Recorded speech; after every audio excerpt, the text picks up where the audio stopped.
Supreme court आईनी bench में मखसूस नशिस्त नजरसानी केस की समाअत हुई। सुन्नी इत्तेहाद कौंसिल के वकील फैसल सदीकी ने कहा, ऐसा बेंच नजरसानी सुन रहा है जिसमें जजेस की अक्सरियत ने असल केस नहीं सुन रखा।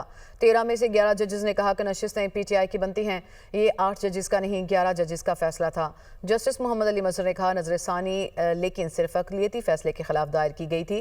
दिलचस्प बात यह है कि नजरसानी दरख्वास्त में जस्टिस मंदुखैल के फैसले पर इन्हिसार किया गया। फैसल सदीकी की जानिब से कहा गया, मैं अपनी 7 गुजारिशात अदालत के सामने रखूंगा, पहले इसी एतराज़ का जवाब दूंगा। PTI फरीक नहीं थी तो रिलीफ कैसे दिया गया, ये भी फैसल सदीकी की जानिब से दलाइल में कहा गया।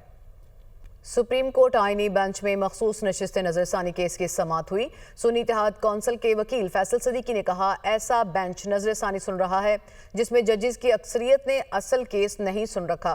13 में से 11 जजेस ने कहा कि नशिस्तें PTI की बनती हैं। ये 8 जजेस का नहीं 11 जजेस का फैसला था। जस्टिस मोहम्मद अली मजहर ने कहा, नजरसानी लेकिन सिर्फ अक़लियती फैसले के खिलाफ दायर की गई थी।